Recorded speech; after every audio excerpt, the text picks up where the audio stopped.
Today we're going to go over memory. Evelyn, will start us off. So, what is memory? So, memory is the process by which we encode, store, and retrieve information.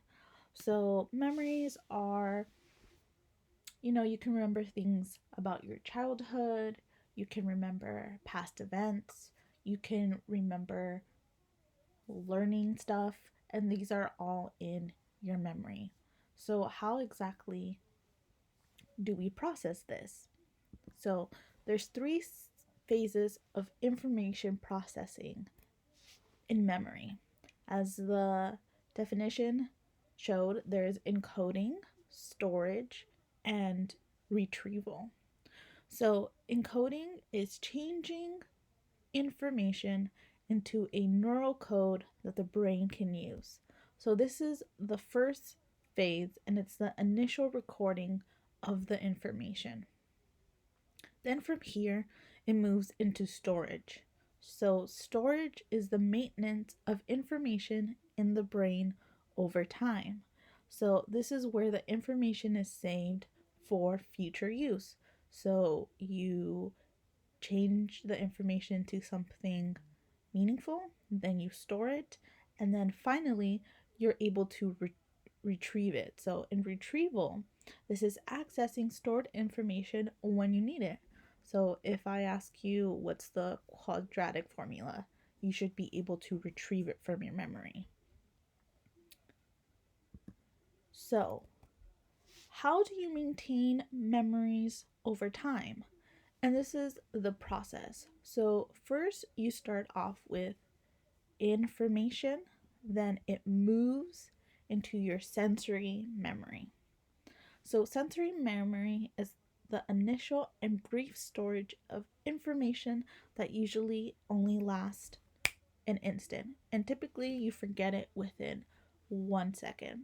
So, it's called sensory because it's related to your senses. So, it's related to see, touch, hear, and smell. So, usually it stores a replica of the sensation. So, whatever you saw is literally what is stored in your memory, basically the exact same thing. Then it moves into your short-term memory. So, short-term memory holds information for up to 15 to 25 seconds. So, it's a little bit longer, but it's not that long. And usually you put things in your short-term memory by repeating the information. So it's called repetitive rehearsal. So you keep telling yourself. And in this, in short term and working memory, usually the information gains some meaning in this stage. And we tend to store things in chunks in our short term memory.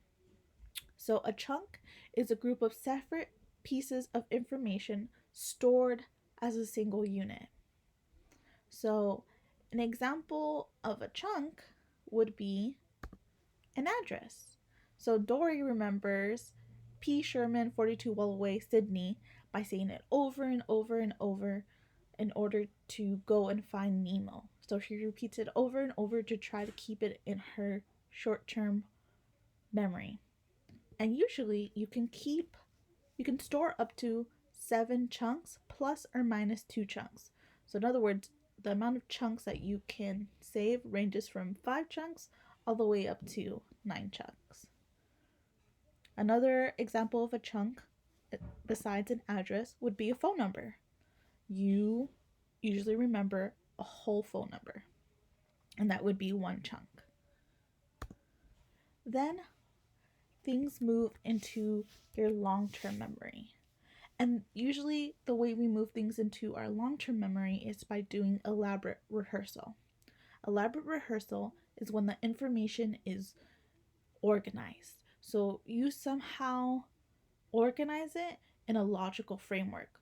You can do this by relating the new information to yourself. You might relate it to a prior memory.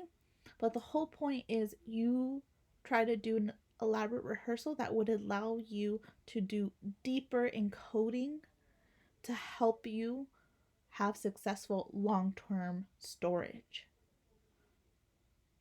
So, hopefully, you learned some new things today and they stay in your long term memory. And you'll hear from Thessaly next. Bye, guys.